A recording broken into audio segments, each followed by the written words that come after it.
Hey guys, it's Deborah. I just wanted to touch base with you guys. You see the Revelation 12 sign on your screen because I'm going to talk about that in a minute.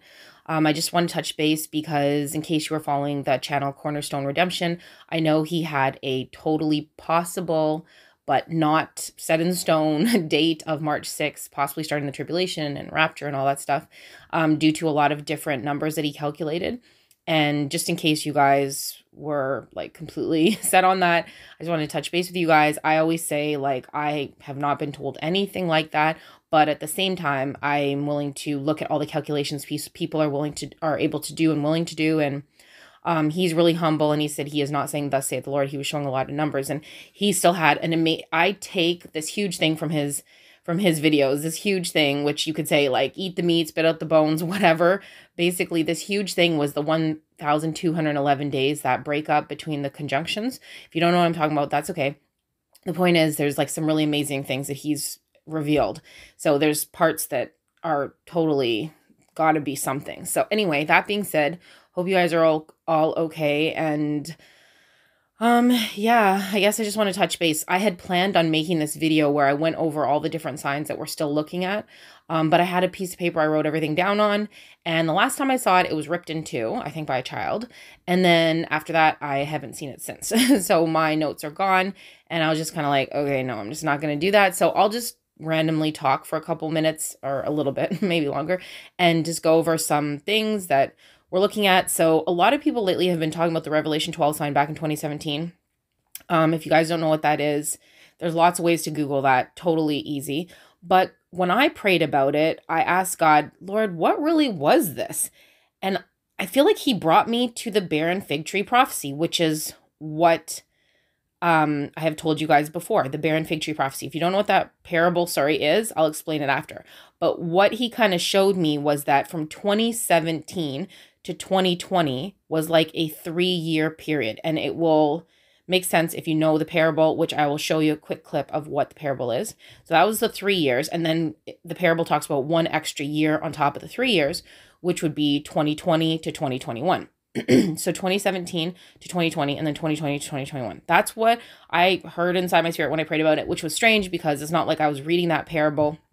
And when I prayed about it, a long time ago, I prayed about it and he showed me other things that happened on that day. But when I was like, Lord, like, why is there this gap? Like, what's up with that? And I just heard the barren fig tree parable. So I looked it up and I read it, and it talks about a 3-year time period for Israel, which is the fig tree, and then one more year. It was given one more year. And like I said, I'm going to play a super quick clip of this parable, so in case you guys forgot what it is. So I just want to bring that up again because that's something that like a lot of people are talking about the Revelation 12 sign again, and that's something that I've said before, and I'm just going to stick with the basics. I just stick with the basics that I've been shown. I feel even shown when I prayed about it. So that's what I'm going to do in this video. Stick with the basics and just give you what I got. So here is a brief little synopsis of that barren fig tree parable. A man had a fig tree growing in his vineyard, and he went to look for fruit on it, but did not find any. So he said to the man who took care of the vineyard, "For 3 years now I've been coming to look for fruit on this fig tree and haven't found any. Cut it down. Why should it use up the soil?" "Sir," the man replied, "leave it alone for 1 more year, and I'll dig around it and fertilize it. If it bears fruit next year, fine. If not, then cut it down."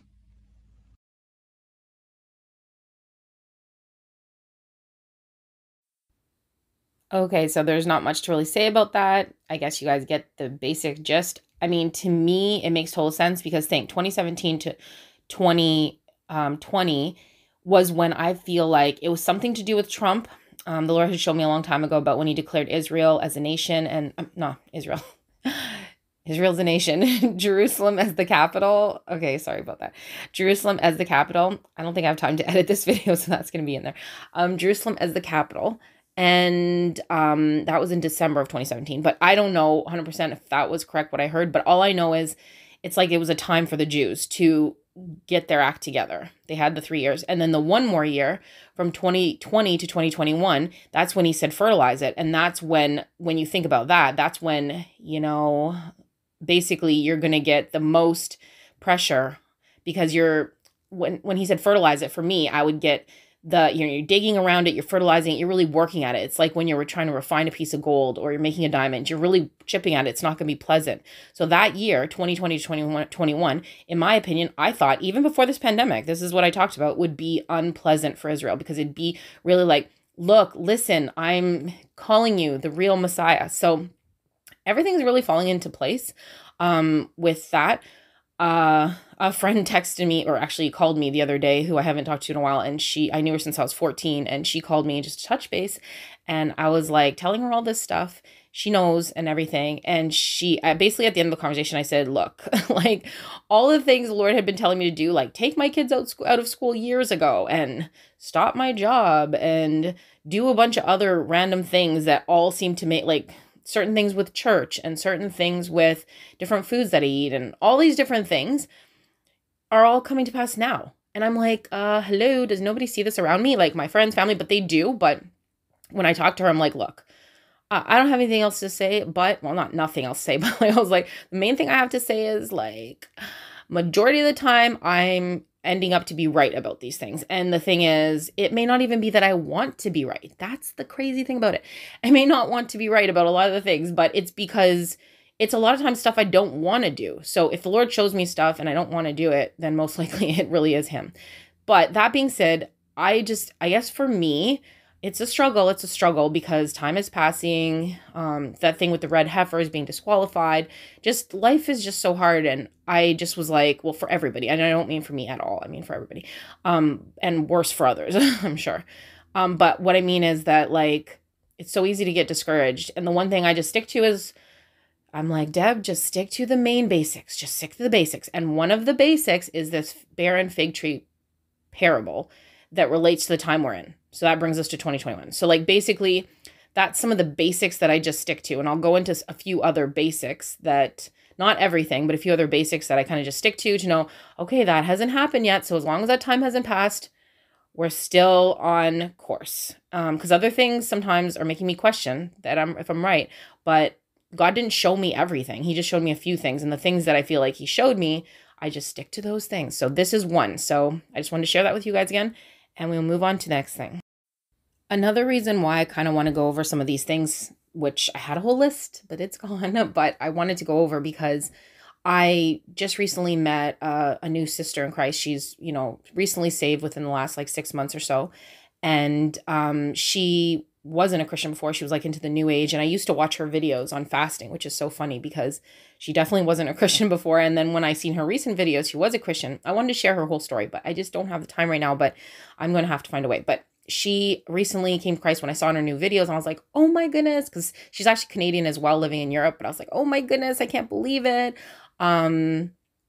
That's amazing. I see a whole difference anyway. So we were talking about all that stuff or whatever. And I realized there's new people still coming to Christ. And she understands we're in the end of days. She understands she's just soaking up all this info. So you have people out there who are newly soaking up all this info. I mean, sometimes you feel defeated, like no one new is coming to the flock. But when I heard her story, I was just like, oh my goodness, this is amazing. And I know more people are listening, and, some people who might not understand everything are watching these videos. I can't always go back from the start, but I don't mind like in the comments, like recommending certain things for you guys to watch if you're just trying to catch up.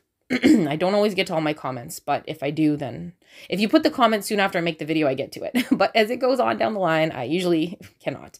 But anyway, let's move on to the next thing that's kind of time sensitive, which is the Pope Prophecies.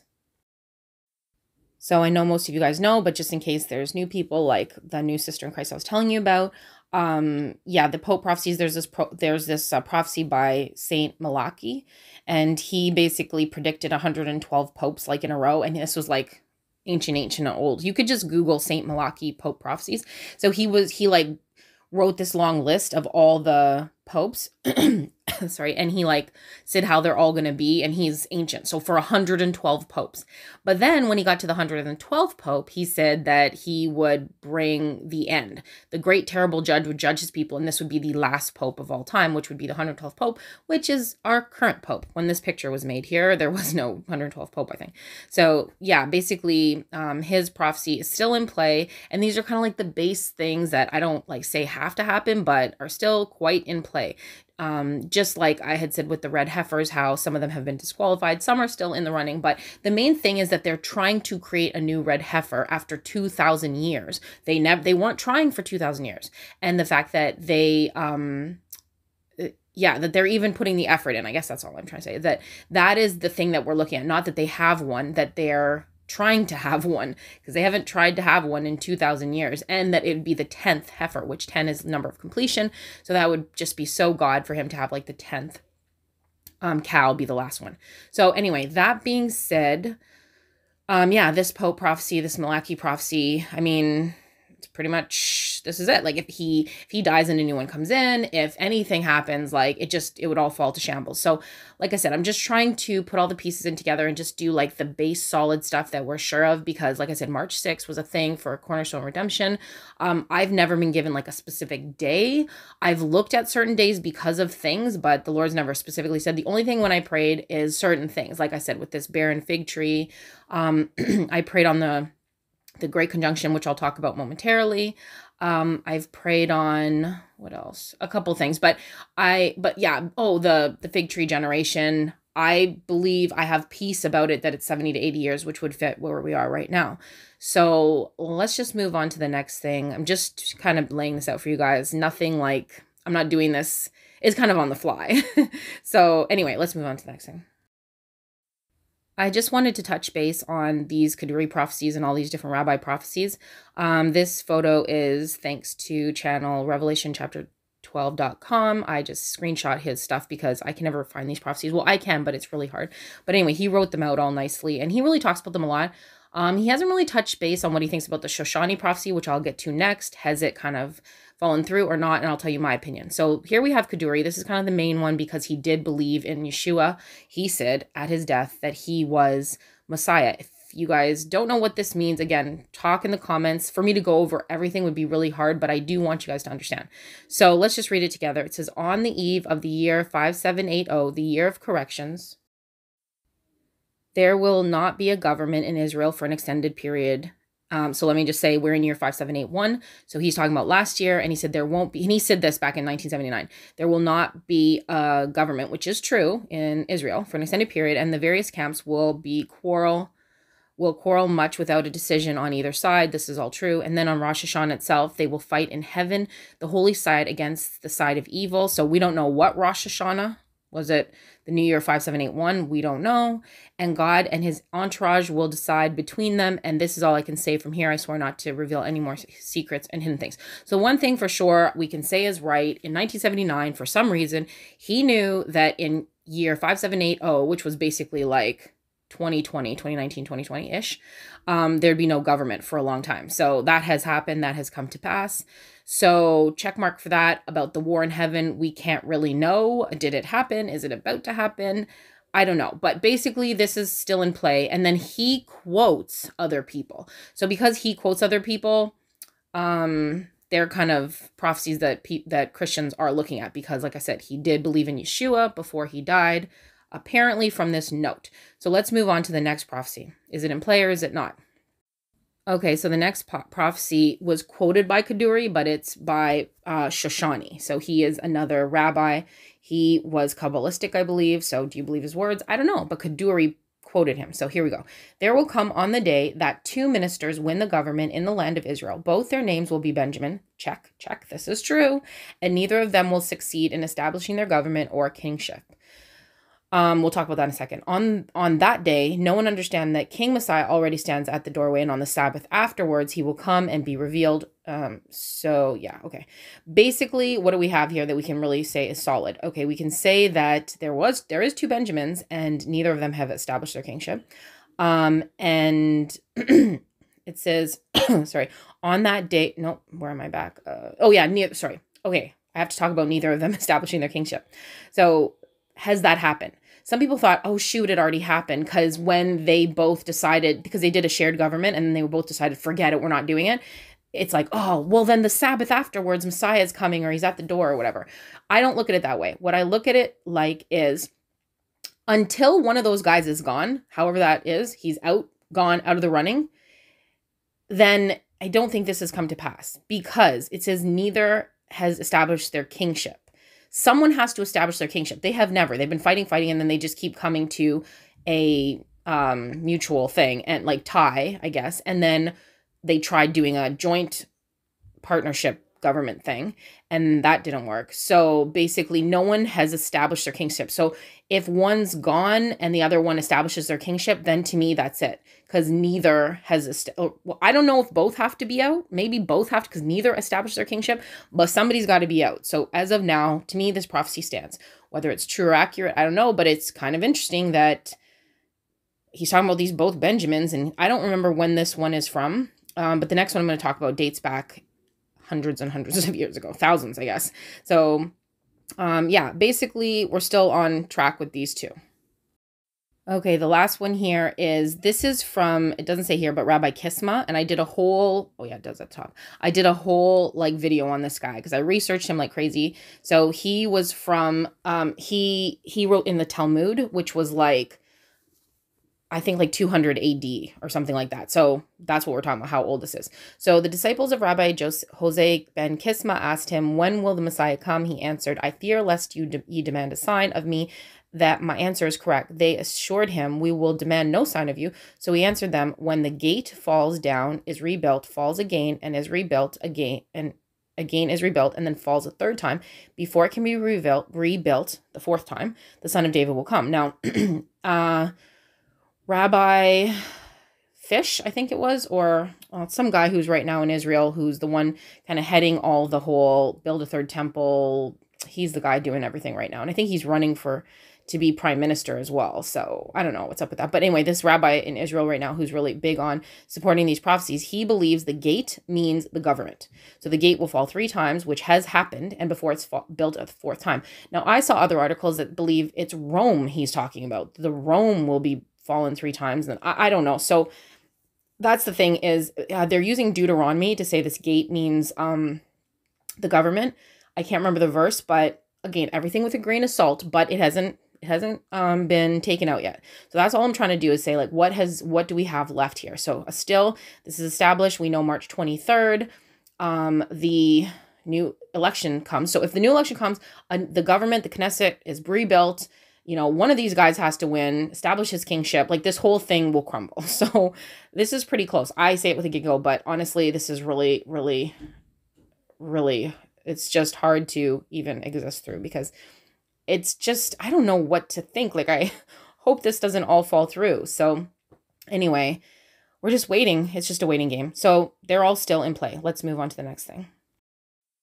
I know, like, I'm lighthearted and I do giggle and laugh and whatever because I'm trying to keep you guys encouraged. But right now, like, I'm just finding it really hard to be a good, like, friend or anything really to anybody because I just feel so, like, really tied up in this. Like, just, I'm just sitting on the edge of my seat. It's very difficult for me to give back like I feel like I need to. And this is one way I do. This is one way that I'm able to serve the Lord, the kingdom. So this is my thing. So otherwise, I just feel like I'm failing in other areas. But like, you know, I mean, I'm doing okay. Like I'm definitely dealing with my kids okay and doing everything okay. But it's just, I have a hard time having any conversations right now. I notice like I can't talk about the weather. Like I can, but I don't find it interesting at all. Because right now I'm just like, what is about to happen? What is happening? So here I'm kind of like letting out my energy on this right now. So anyway, the next thing I wanted to talk about was this 7 cow thing. 2 cows were born in the United States with 7s on their head. If you don't know about it, you can totally Google this again. Basically, it was like this sign people think. Now, 2014 is a really special year for me because that is the year, I believe, if I calculate it back properly, that all of this really started for me where I wasn't awake, but that's the year my daughter saw a man in white in her room. She was 6 or 7, and she said he showed her a vision of in the sky in her room, like a projector in her room, of people on white horses, all dressed in white, all riding. And like I said, I didn't know. I told you before, I don't know about the second coming at that time. I was a Christian, but I didn't know anything. I just held it in my heart. And I never let it go. I never forgot until I got woken up to end times in like 2018-ish, I guess. So that said, 2014 is significant for me personally because I feel like that was the first year God was like, something, you need to see something. But it was a complete mystery. There's no way she could have, I didn't talk about it in time. So she didn't know what it was. I didn't know what it was until like 2018. So 2014 was also big because if it all fits with everything that the Lord showed me with these that I feel like the Lord showed me with these, with the barren fig tree parable. It fits because 2014 to 2021 would be 7 bad years. And you know, this 7 and 7, it reminds you of the 7 bad years with Joseph and the 7 good years. And Joseph's like a type of Jesus and all this stuff. So the 7 bad years of famine, the 7 7 good years, and then the 7 bad years. So our 7 good years would have been 2014 to 2021, and then our 7 bad years would be 2021 to 2028.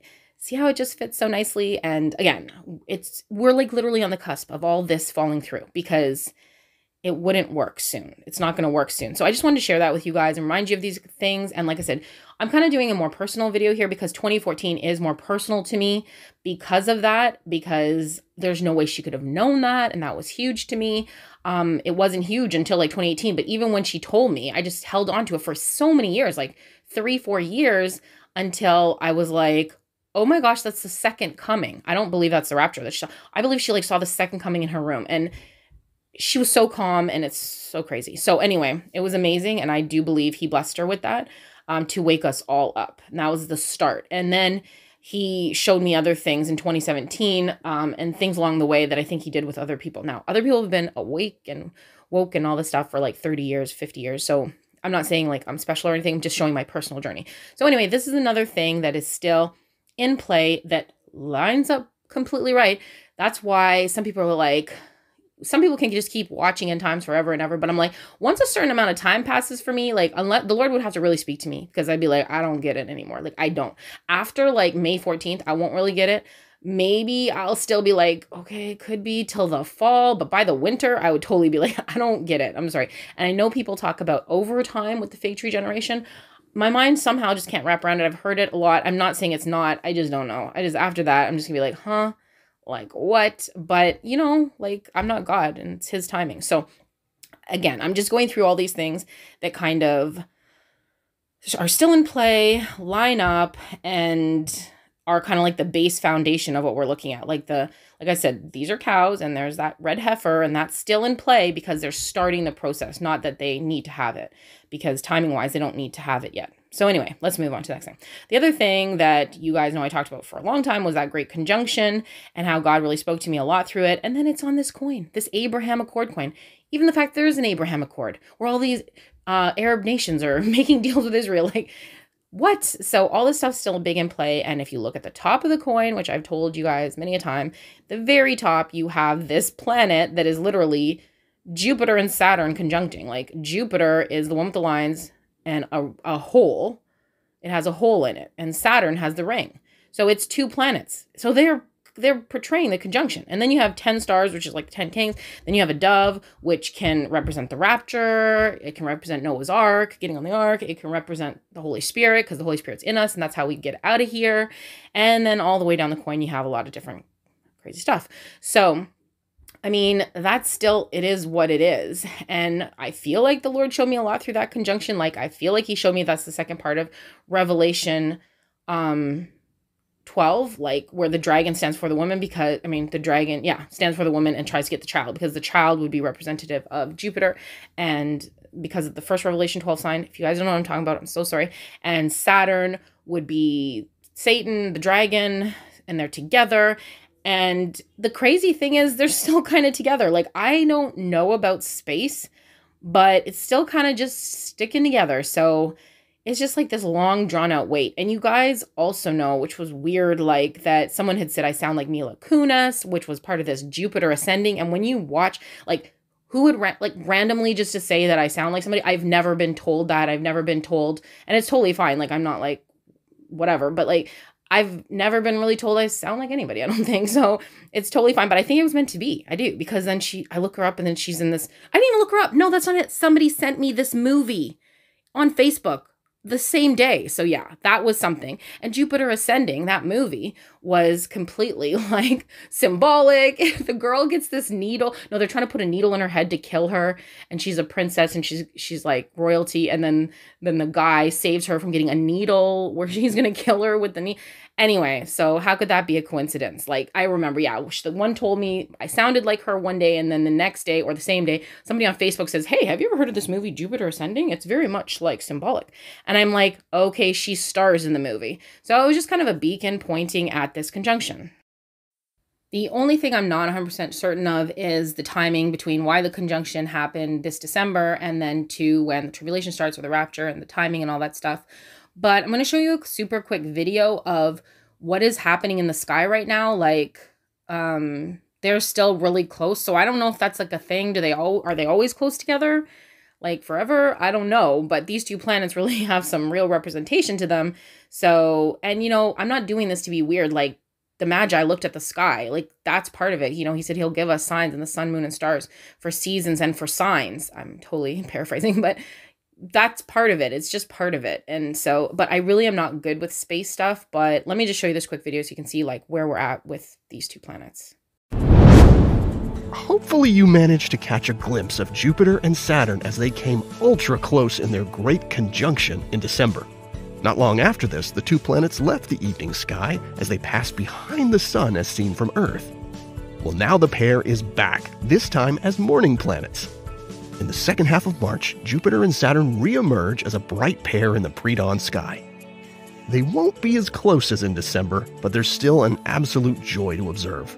So if you're up early, grab a warm drink and step outside to commune with the largest planets in our solar system. Okay, I really have to run now because I'm literally super late to cook dinner. I am cooking jerk chicken and sweet potato fries. Yeah, so if you guys are West Indian, you know what that is. But anyway, yeah, that I was supposed to make that at 5. It's now 6, and everybody's gonna be super hungry because they're not gonna eat till like 7. And so, yeah, I have to run because jerk chicken is not that fast. And the sweet potato fries. So anyway, and so, yeah, okay, I'm just going to go, but I just wanted to show you all those things. I wanted to kind of like just touch base, say we're still here, but that doesn't really surprise me, sadly. Like I said, I'm just holding out. Oh, and the last thing I guess I'll just remind you guys is the main basis thing that the Lord showed me is I'm going to come get you at the 11th hour, just like your birth story. And I had said before, with my last two, which were twins, I was supposed to get a C-section, and I already had 2 little kids that were like 2 and 4. So I was so terrified to get cut because I'm like, how am I going to take care of 2 newborns and 2 little babies? And like I'd have literally like a million babies. When I got home, it was like I had a daycare at my house. So if I had been cut, I don't know what I would do because my mom was falling ill and she was the one who helped me with the other 2. So anyway, point being is I was freaked out because I was like, I cannot be cut because how am I going to like get up and down and up and down, lift these babies and everything. So that being said, I had prayed and prayed and prayed, please let them just come out naturally because nothing was wrong. They just really wanted to do C-section. And there were 3 twin births in the hospital that same day when I was in the hospital, mine being one of the 3, and the other 2 were C-sections, and they had to be in incubators and all this other stuff. But my 2 came out like so healthy, and they were 6 pounds each. Like, that's big for twins. And naturally, okay, I forgot to say, which you guys already know, but like the day before the C-section, I went into labor and they came out so fast. They actually tried to cut them out. They put me on the cutting table or whatever. Like, and I'm not saying anybody who had a C-section, it was bad for you. I've said this before. It's like, whatever, if you know, it's emergency, you have to, but it wasn't my situation. So I was like, well, if I don't have to, I really don't want to. And I prayed and prayed. And I knew the moment I got that pain, the first pain, I was taking a shower, the first pain, it was slight. And I said, Lord, this is you. You're going to take these babies out the day before my C-section. Why didn't you come weeks ago? I was nervous. I was waiting. I was impatient. But you know what? I know the rapture is going to be just like that moment. I wish everybody could have that feeling that I have. At least I have that. I've never had a rapture dream, okay? Well, I've had one where I was kind of left behind, but it wasn't actually me because I was in someone else's body. But anyway, that's weird. I will talk about dreams another time. I really should. But I haven't had like a real rapture dream. So I'm always like, Lord, I haven't even had a rapture dream. But I have this. And he's like, you know me. You know me. And you know that I'll come for you, but you know how I am. I like to keep the surprise going, keep it spicy, and it's going to be the last minute. And I just knew, and I know that feeling at the rapture will be like that, where it will be like the minute. It'll be like the just drop of a trumpet sound, or I'll feel a tingle or whatever, and I'll be like, this is it. Like, we'll all be that way, but in our own ways. But the way that I realized that for me was exactly how I felt with the birth story, because that first twinge of pain, I was like, I know exactly what you're doing, God. It wasn't even like everything just came clear. I was like, I know exactly what you're doing. You're taking them out right a day before. And because I could have still been like, oh, what's going to happen? Like, why do I have a little pain? Or no, it's like everything was perfectly clear, and that's how it's going to be. So that's another thing I kind of stand on, that he said it would be the 11th hour, and I'm going to push you pretty much to the last minute. That's how I feel like he showed me. So what is the last minute? In my head, the last minute's May 14th, but maybe that's the wrong last minute. I'm going to have to pray on that. But that's the last minute that I know about, but maybe that's not the last minute. Whatever the last minute is, I feel like he's saying, I'm going to push you to it for reasons of his own, probably to save as many souls as possible. Like that friend, that girl, that sister in Christ that just got brought in, like, she's glowing. She's like beautiful, just like, just saved. She's just so saved. And I'm just so happy. So basically that's still happening. So yeah. Okay. I have to get on my jerk chicken now, because inevitably I don't really know how to cook jerk chicken because I was raised Hungarian. So a lot of you guys know that, but yeah, I had to learn a bit of that. My mother-in-law taught me some stuff, so I just do the best I can, but I better go start because, yeah, I'm just talking on and on, prattling on and on. But yeah, so I just want to touch base with you guys. I do have other things. I have other things. I always say that. I try. I'm going to keep trying and to get things out, as long as people don't rip up my notes. But yeah, let me end it at that. And just stick to the basics. Stick to the basics, what you know, what God showed you. He's probably personally showed you some stuff in your life. And you're like, I do know that he told me, you know, this is going to at least happen in my life. Or, you know, I have this sickness and he told me I'll be healed because of the rapture. Or whatever he might have shown you, some basic thing. You know, hold on to that, because so many other things will come and go. And just hold on to the basics that you feel personally like the Lord showed you in your life. And that's what I do. And I also hold on to like the solid basics of scripture and things like that, and signs that he tells us to look for. So yeah, hope that blessed you guys, encouraged you guys, and helped you to just keep on keeping on one more day. So yeah, until we talk again next time, I will talk to you again soon. God bless and shalom.